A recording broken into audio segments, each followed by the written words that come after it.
Hello and welcome to Assorted Crackers. I'm Eric and I'm here with Lee and Wilson, and today we're going to talk a little bit about that first car and those early days of the freedom and liberation of having a driver's license, because those were the glory days. Those were the first taste that we had of independence, really. We think it's going to conjure up some great memories. We know it's going to conjure up some great stories. So we're looking forward to jumping in. So let's get the keys, shut that 20-pound door on the Cutlass, and let's go. Gentlemen, start your engines.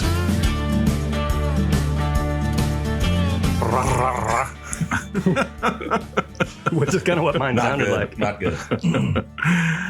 So, you know, the first car, and I know, I'm guessing neither of us had a particularly nice car, but we didn't care. It was what got us around. It's what allowed us to explore our town and then our county, parish, and then further out. Our first dates, it all happened right there. So first of all, talk about your first car, and if you want to throw in some stories about when you got your driver's license, hit that as well. Lee, you look geared up and ready to go. You know, this idea was brought to us by a listener. Oh, thank you. And then the listener sent us an email. And so if you don't mind, I would love to start because we wouldn't be this. I hadn't thought of this idea. It's a good idea. So read it. It's a great idea. So the email says, "Thank you so much." Oh, that's what I said to him. All right, Bill. Well, we're off to a good start. This is a great start. I'm reading the wrong email. Golly. So it says, "Hi, Crackers." He says, "Long-time listener, first-time emailer. So I enjoyed your most recent episode about movies and songs from your graduation year. Music and movies definitely have a way of triggering memories and feelings for us. My movie and album from my graduation year reminded me of a movie I saw once with one of the Crackers, and I have a fond memory of my first car." Oh. So his graduation year was 2017, and his album and song was From a Room, Volume 1, Chris Stapleton. He said, "I remember listening to the album in my first car. The car was my granddad's old Ford F-150, and I had to use a Bluetooth cassette tape so that I could listen to the music on my phone." Oh, buddy, we got stories. Oh boy! Oh boy! Yeah. So one of those speakers was busted, but even that couldn't make Chris Stapleton sound bad. Oh. He said, "I remember driving by what was the old racket club and my dad's old office when I first heard it." And then he says, "Please share what you want, share about your first cars." And his movie was The Darkest Hour, the movie that was a biopic of Winston Churchill from during World War II. It's a very good movie. Wow. Yeah, it's a great movie. He says, "I remember going to the movie with my dad at the Ridgeway 4 movie theater. I think I was the oldest one in the theater. I was the youngest one in the theater by 30 years." I would imagine. And so he said, "I enjoyed being able to share a common interest in anything history with my dad. And it was a fantastic film, and I highly recommend it to any history buffs out there." So I know that those weren't the most exciting stories, but being intentional and spending time with family seems to be a theme of the podcast. I just thought that you might want to hear from the son of a cracker that even the most minuscule activity or moment can leave a lasting impression. Trying to be intentional in all actions can make a memory for you, your children, or your friends that will last a lifetime. Love that. Now, who's that from? He says, "Keep being intentional and don't go stale." John Barton. John. Nice. Thank you, buddy. And I will say, first of all, I'm tickled to hear from the next generation. That was part of, we are intentionally targeting people from our own generation, but we realize that these stories resonate beyond that, right? Connecting with parents and passing on traditions, that is a universal thing that we all get into. John, we appreciate the suggestion, and I think you're going to be pleased with what we come back with, because this conjured up so many memories. No doubt. Thank you, John. Appreciate that, John. So, Can you get a tissue for Wilson? oh, yeah. I was going to say, we're going to let Lee go first so that Wilson can recover. Yeah. Sit back and You need to sit back and gather yourself for a few minutes. So What was your first hoopty that you were trotting around Batesville in? So I got my first car. I turned 15 when I was a long time ago. is it the summer of '69? No, it's not. I wish it was. Great reference to Bryan Adams. But anyway, no. My first car, I got it for Christmas. My birthday's in November. Got a car for Christmas. The reason I had to get a car at Christmas is because I may have made a mistake and took the car without permission after school one day and may have had a wreck. Wait. You did not have a driver's license. You took the car without permission and you wrecked it? Yeah, the one that was supposed to be mine when I turned, 15. Lee, buddy.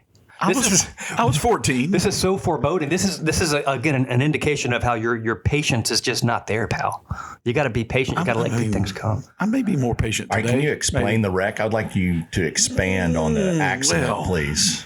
Where you were, what happened? I was with a very good friend, and we were just going on a joyride, and we were riding in that Toyota Celica with the hatchback, and it's a light car. What year was it? 80? Oh, that's 70 something. That's a pretty sporty. That's when Toyota was trying to get in there and compete with. It's 5-speed. And so we were riding, and we went on some back roads. They flipped the gravel. May have been going a little too fast, and caught a little air. Oh, airborne! You took that thing in the air. Yeah, landed on the gravel road, spun around a little bit, got sideways, hit some trees. Lucky to be alive. And, Holy smokes! Only got 8 stitches in my ear to get sewed back on. Or were you wearing a seatbelt? No, Of course not. So thank God I was. I'm telling you, thank God I'm alive. Wow. Stupid things. We're glad you're alive. Stupid things happen, but at the end of the day, I was blessed to make it through that, and I was grounded. From that time. I should hope so. you think? But then You didn't get a candy corn But for no, that? I was grounded. Oh my gosh, I love you. Good reference to the past. No, my parents were obviously upset, and I was grounded for a few months, and I must have redeemed myself, and done the right things because they saw. No, they were just tired of driving around. Thank you, Wilson. That could have been the case. That could have been the case.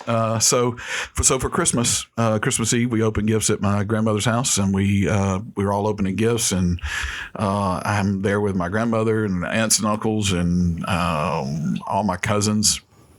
We load up. We're there, and then all of a sudden, I get I open the box, and it says, "Go check out the driveway," and there it was. So what was the next car? 1983 Buick Century. They invested in you, pal. That's not terrible. It was used.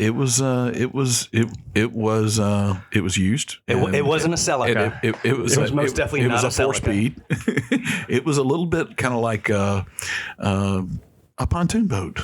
Was it a 2-door or a 4-door? It was 4-door. Okay. So all the cousins, we loaded up in the car, got in the car, Christmas Eve, and it's 8:00 at Christmas Eve in a small town, and we get down through 2 stop signs, make it to the major red light at Highway 6 and 51, and the car dies. Which is what they did. And so we were all sitting there, and all I could think about was how excited I was, and then how sad I was. Yeah. And my cousins were like, "Oh my gosh, I can't believe you got a car that broke right with 5 minutes after you got it." It's called a hoopty for a reason. Well, I deserved it, So based on joyriding and such. Now, can I go back to something you said? And this is important for the listeners. Okay. How old were you when you got your driver's license? I was 15. That is no longer the case. Like it was 15 in Louisiana as well growing up. And I don't know. What do you think that 15-year-olds should be able to have a license to drive, or you think 16 is the right age? I mean, in today's world, with as much traffic and as many people that are driving, and I mean, I do think 16 is probably appropriate. Now, I have to say, in a small town, I might have started driving 4 years earlier than that. Yeah. Yeah, but who taught you to drive? My dad. Yeah. Yeah. The first drive where I really scared him to death was we were coming back from my grandparents' farm in his green Jimmy truck. So riding along, and it was loud. It was loud, man. It was awesome. And I'm riding down Highway 6, and then he says, we need to get some gas on the way home. So I pull in, and he's like, you got to hit the brakes. You got to hit the brakes. He thought I was fixing to run right over the gas station, the gas pumps. And he was like, he said, okay, that's enough. Give me the keys. Yeah. I think I was 11.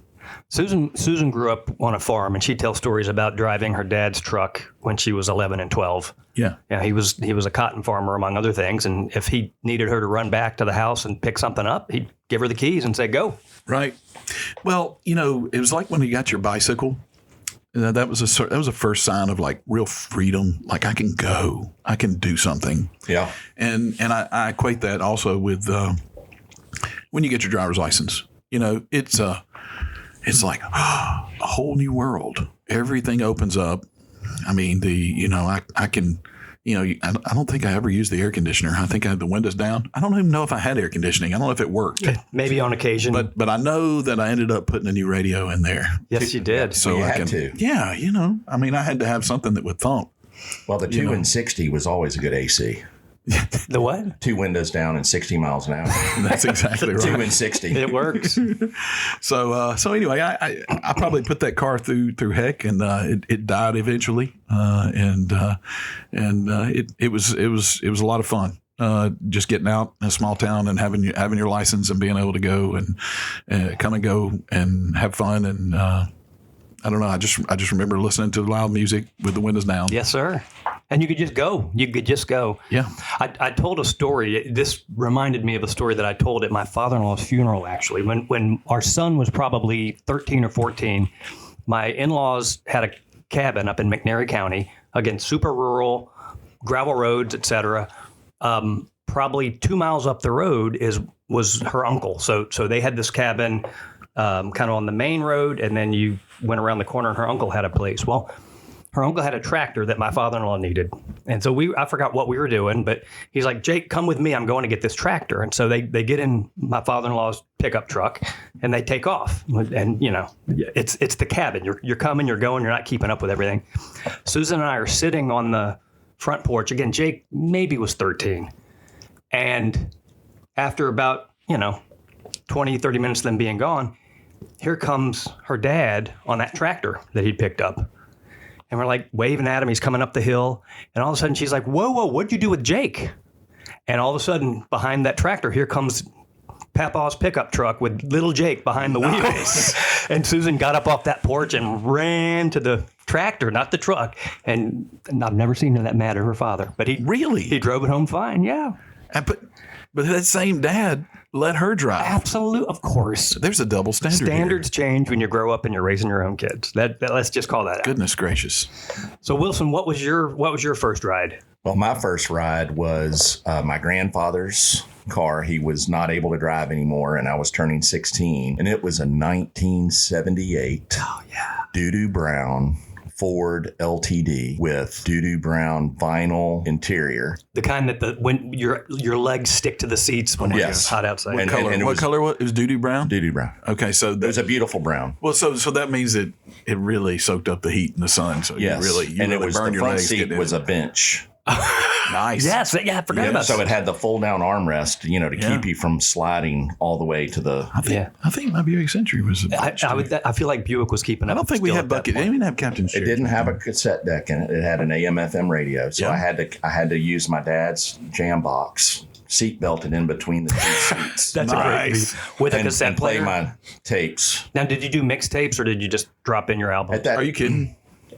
He's the DJ. I mean, well, I had both, Okay. yeah. but then I eventually got a tape deck in it. But That's eight-track or awesome. cassette? it was not an 8-track; it was a cassette. But it was. I had 12 people in that car between MUS and Hutchinson. I had to go pick up my sister from school, and then a bunch of people needed a ride back to MUS. I had 12 people comfortably in that car. I think that's why they made laws like that today. You can't do that. You can't have more people than you have seatbelts. But it was all, it rode like a dream. You wouldn't, it was so big and so heavy. Yeah. you could get it on the interstate and you'd be going, I don't know, 47 miles an hour, and you wouldn't know it. I'm just kidding. You'd be. I mean, that thing just floated. But it felt just like floated. But the problem was in the parking lot when you had to wheel into a parking space with that big bad boy. That's right, because everybody at school called it the SS Barton. Yeah, it's a yacht. Because it was so big. It was the land yacht. And so it was the biggest. There was another guy that had a 78 Cadillac. And so we parked next. We tried to park next anyway. But we had the two big. I mean, it was bigger than a Suburban. I mean, it felt bigger than the Suburban or, you knew it was me coming. That's awesome. It had the headlights were power. So it had the eyelids. It had the covers. Oh, wow. They would retract when you turn the lights on. Did it open up like a... No, it was... a top lid or a bottom lid? No, it was just one piece. It was one piece. It flipped down. It was almost like that. Yeah. 78 Ford. Holy moly. Oh, my gosh. It had the vinyl roof. Bill found it. That is Doo-Doo Brown. That is gross. And so the special thing was, before I got it, my grandfather had, for duck hunting, he put mud tires on the back during duck season. Keep talking. I'm feeling it. Was there a trailer hitch? No. Okay. But it rode, it was... It was top end. It was nice, Clark. It was nice, Clark. That's nice. It was fun. What was the gas mileage? Clark. What do you think the gas mileage was on the 6. LTV? Well, if you stomped on it pretty good, you could literally see the gas gauge. I bet. But it was okay because back then gas was $1.25 a gallon. Did you? Yeah, because my dad gave me a Union 76 gas card, which was around the corner from our house. Uh-huh. And Wow, so you get a gas card. That's nice. Well, you got to you got to be able to fill that big you boat were filling it up every 4 days. I hear you. So who taught you to drive? My dad did. Okay. And so we learned, he had a stick shift car, Mazda. And before I learned to drive, he said, you have to learn how to drive a stick. I said, that's great. Well, it was the middle of June. And we're on a Sunday afternoon and over off of Ridgeway in those office parks over there because no one was there. So I, driving around, and it made me so nervous. I was fogging the windows in the middle of June. We had to roll the windows down and turn the defrost on because he, it was just. You fogged the windows? Because he was, the tension in the car. Listen, sweat. Lee, sweat then. Our guy has been known to sweat. We know this. On relatively cool days. He has flop sweat. So, it's just that, what are you doing? Don't hit that. Turn. Stop. It's stressful. We're parking here. And it was, and it was just. Yes. Crazy. I mean, but when we had your dad here, he was so laid back. I agree. That doesn't sound like him. I don't know. But I will say. There's a big difference. We've all taught our children how to drive. Yeah. That is probably, as a parent, probably has to be one of the most stressful things you can do. Yeah. And even with Will, the first time I took him out, he was like, Dad, why are you yelling at me? And I'm like, dude, you're driving an 8,000-pound weapon and you don't know what you're doing. It's a gun. It's a cannon. It is. And he's like, cannon. So after that, my father-in-law taught the rest of my children how to drive because... Yeah. Because he was way more patient. Wait. So you didn't teach your children to drive? I taught Will. Okay. And then... You're done. Are you telling me that... after that experience, none of the other children wanted me to... Mr. Shanks was more patient than you? Yes. Man, that's awesome. I wouldn't expect that, actually. I feel like you would be a really kind, compassionate teacher when it comes to me. Yeah, you, Hoover. Well, when it comes to that, it's just stressful. It is. It's just stressful because you are. Especially, doing it in a parking lot is one thing when you're. Yeah. But when you're getting out on the streets with them and there's traffic, it's a different deal. It's a totally different ballgame. For sure. So, I think we pulled over and I might have thrown up. I had to get out and walk out. I was car sick. Just from the nerves? Wait, is this from you teaching your kids to drive? Yes. We rode around, church parking lot because there was lots, some of the larger churches have some nice parking lots and we had stop signs and a great place to go. And we did that. I do remember after that, I remember taking them to the cemetery and I said, well, you're not going to kill anybody in here. Well, that was a great place to learn. Boom. We did that too because you can just drive and. What, you drove over headstones and graves? Not quite. Okay. Sorry, Grandpa. No, you got left turns, right turns, stop signs. Small roads. You got oncoming cars. So Wilson, you talked about putting mud tires on that bad boy. Tell me you took it off road. Tell me you went off. No, I never put them. My dad got rid of I wanted them, but Boo. I totally took the Buick Century off I road. absolutely. Well, I did on too. mine. I mean, we took it Front wheel duck hunting and drive, stuff, but man. Well, you had a front wheel drive? Yeah, it's a front wheel drive, 4-cylinder. It really Next would not generation, go, buddy. but it would. You could turn the steering wheel when you got off road, and when you punched it, You'd spun out. You would see the mud and the Go right and stuff past go the- right, just like the side window, yeah. And you could aim it at other people if they were out there. If you wanted to really get them, doused. It's kind of like what they do today on the interstates. You were just doing it off road. Yes. So I had my first car was a hand me down. So my older sister got her she turned 15 July 31st. She had her driver's license August 1st. She absolutely wanted to drive immediately. Dad went out and got her a really cute little like a Toyota Corolla, which she wrecked within 2 months. And so kind of like you, Lee, he's like, I'm not going to invest. We're going to go to the used car lot and get a hoopty. And that hoopty for her was a 1978 Cutlass Supreme. nice. Automatic transmission with 8-track. What did she have the T-tops? No T-tops. This was just a flat roof, but it was a 2-door. That was a bigger That was the upgrade. version. That was it than, was the, than the 80s. It was because a- it got a little smaller. It was a and big you could car. You could get the T-tops in That's it. it. So Bill found it. So this was maroon colored, but it was that car. It was 2-door, and so each door weighed about 100 pounds apiece. You needed 2 hands to close that sucker. Yeah. Yeah, but you knew when it closed. Yeah. So she drove that thing around for a while. And this is one of the crappy things about being the second child, John. I know how you're feeling, pal. Because my sister screwed it up for me when I turned 15 and was ready to get my driver's license. My parents were like, "No way, you're going to wait a year." So I had to wait till I was 16 to get my driver's license. And then at that point, I don't remember what my sister was driving, but I got the Cutlass Supreme. And that was how I got around town. I will say though, when you just turned 16, an older car or a used car, because you're gonna hit something. Well, Right, that's so- a practical thing for a parent to say, but for a kid, it was like, why can't I get a new, meaning used car for me? Yeah, I wanted a Toyota Supra But I will say, Boy, yes, you did. yeah, we did. Last thing or you a needed. Bronco. Yeah. But I will say, I didn't love the car at first, but that car took care of me, and I took care of that car. I mean, I was the guy out in the driveway hand washing that thing every Saturday.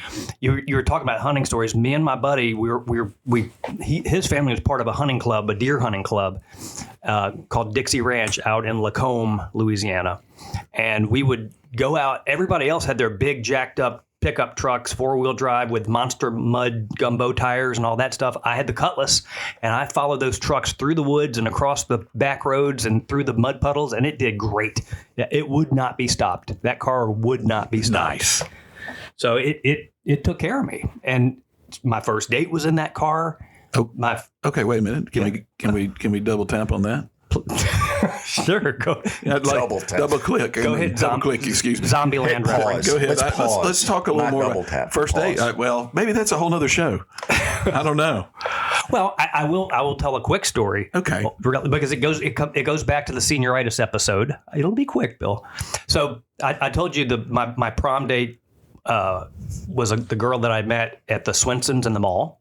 Yes. The backstory there is my best friend was the first person to date her. My best friend didn't have a car. So my best friend said, "Hey, if you don't mind, I'm taking her to the movies. Can you just drive us?" I'm like, "Yeah, man, let's go." So we went. I picked her up. We drove around. Then Chauffeur. Then the next night in the Cutlass, and then the next night he was like, "Yeah, now we're going to go to the movies again or whatever." So long story short, You felt like Morgan Freeman? I get a little bit. I get to talking to her. I get to know her. And then one thing leads to another, and now she's dating me in the Cutlass. Wow. Until she wasn't. Until she wasn't. Until she left me for Luke, the security guard at the mall.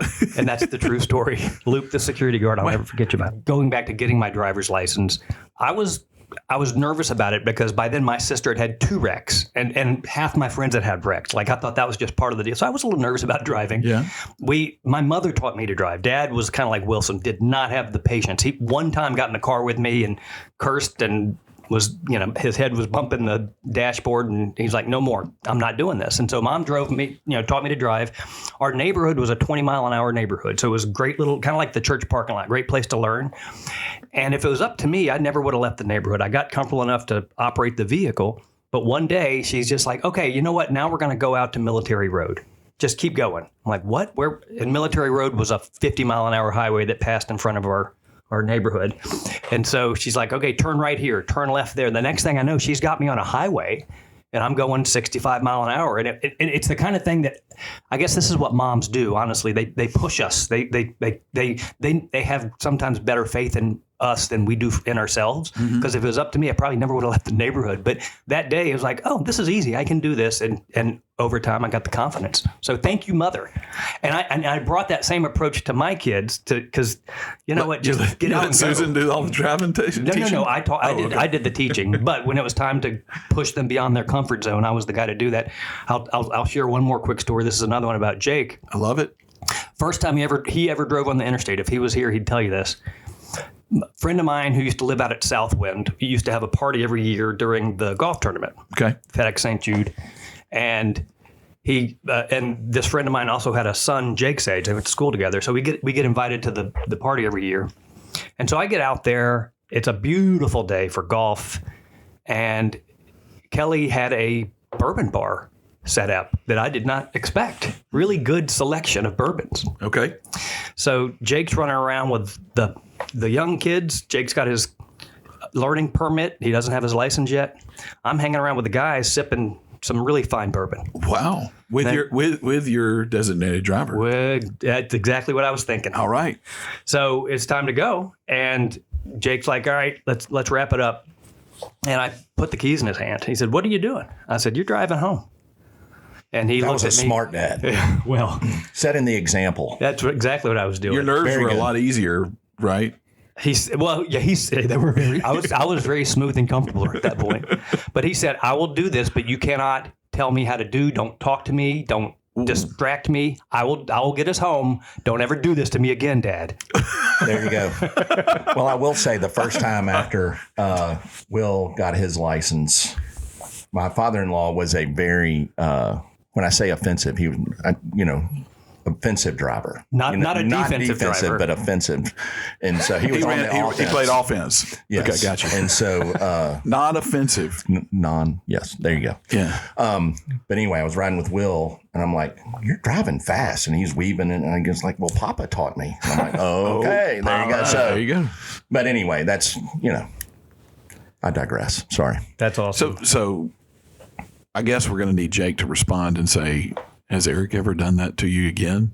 I'm going to bet that he probably has. Jake learned. He's a one and done kind of guy. He would never do that for me again. Really? He would never let me strand him again. He'd be like, "You're on your own, pal." I don't believe that. I don't believe that. I thought I remember one time you were going with him to take cars and he was driving. And that's been like in the last couple of months. That's true. That's true. But there was no bourbon involved in that one.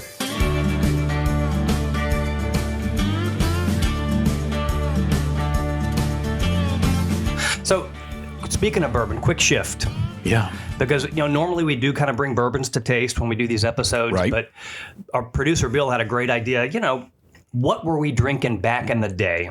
Oh, yeah. Back in the day. And so he challenged each of us to bring something that kind of reflects what we would have been drinking When we were legal.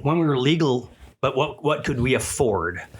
And this isn't what I broke, but I will share this. In addition to the driver's license age being 15 in Louisiana at the time, there were also drive-through daiquiri bars all over Yes. town.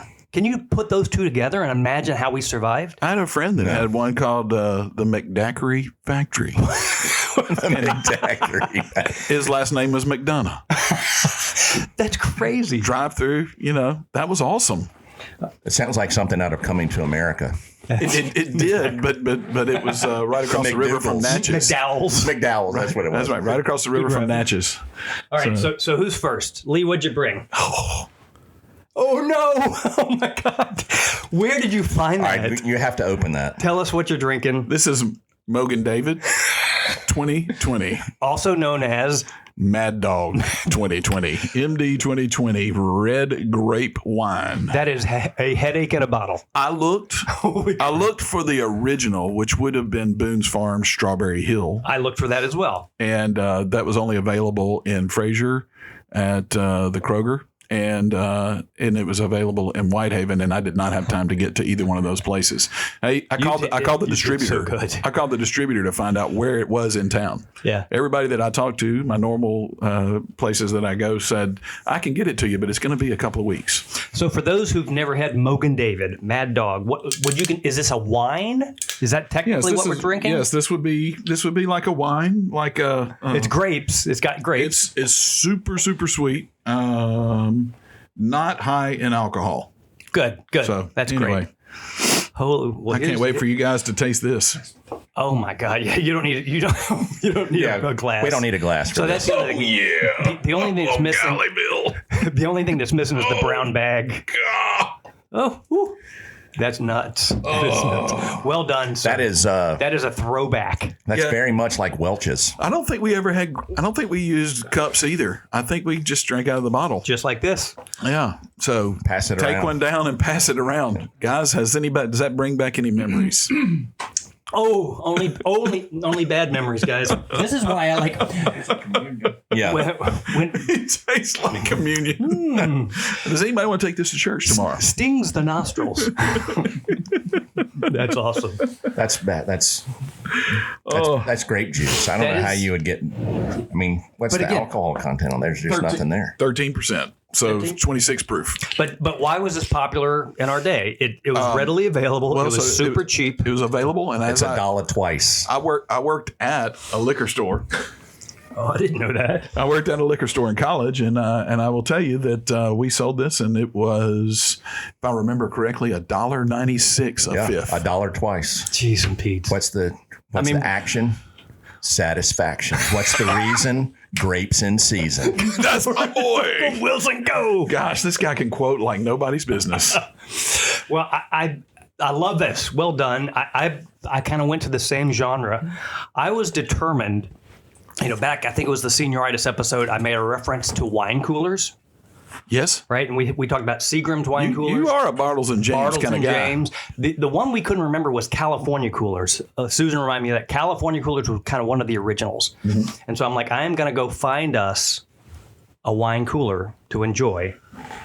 And so this is the Seagram's Escapes Jamaican Me Happy. Jamaican me happy. Nice.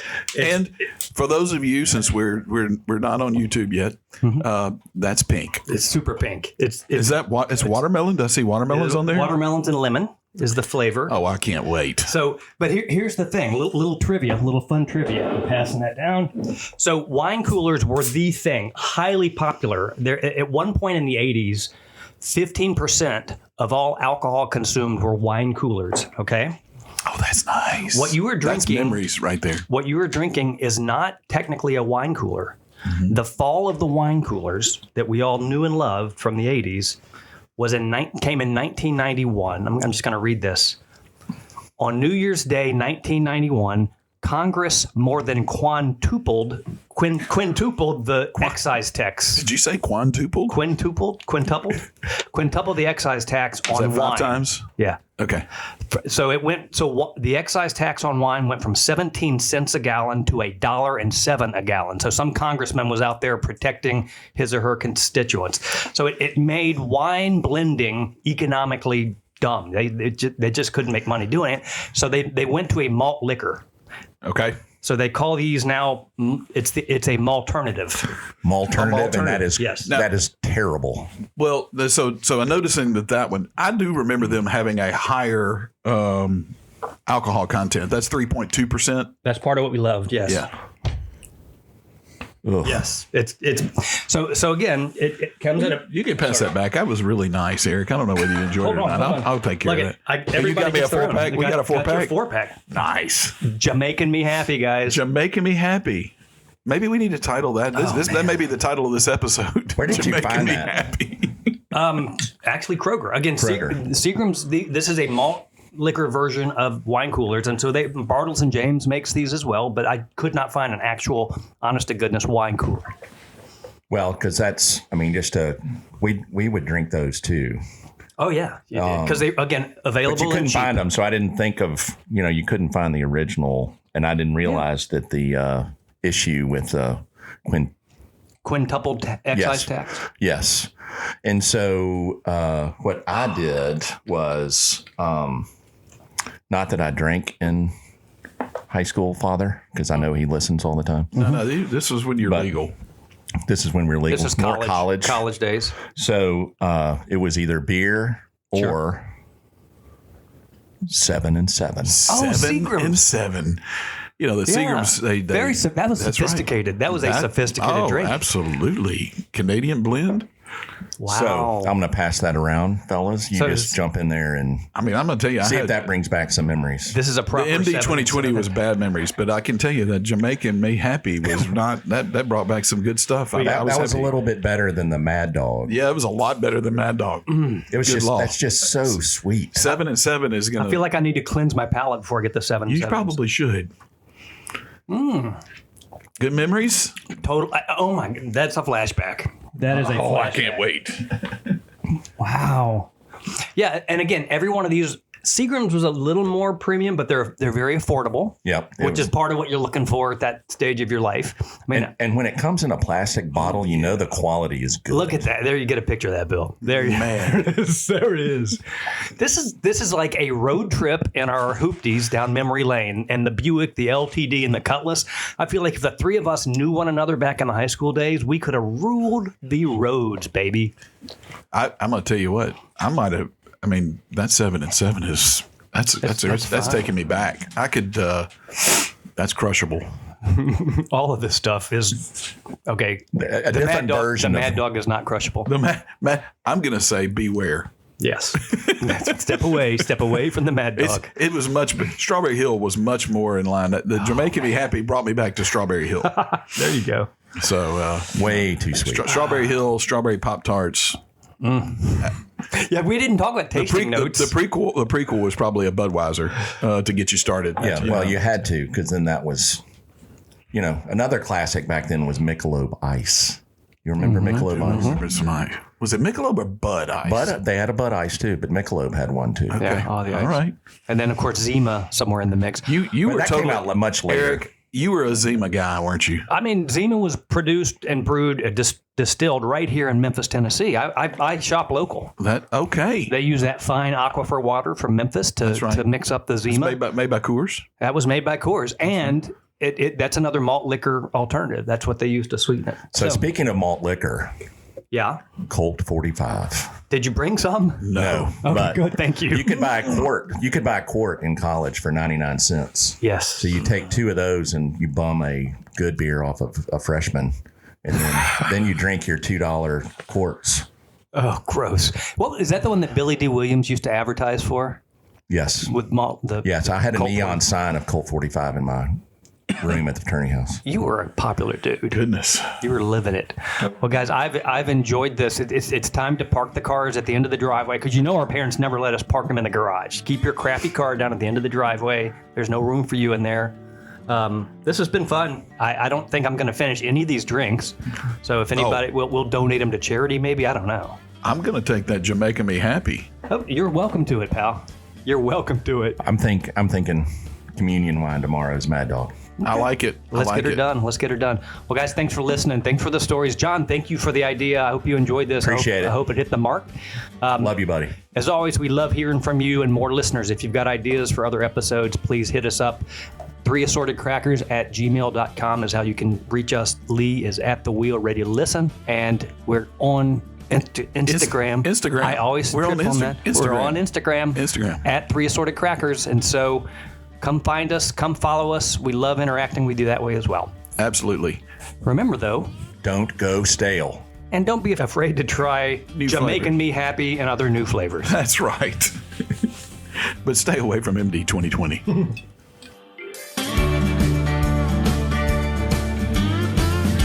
Oh, okay. That seems hot, baby. Well, I like it. I feel love like we it. need to wait a little bit before we do the mint julep. I think that's fine. But I'm going to pour I'm up. something soon. I'm up for any. What did you do? Farts are funny.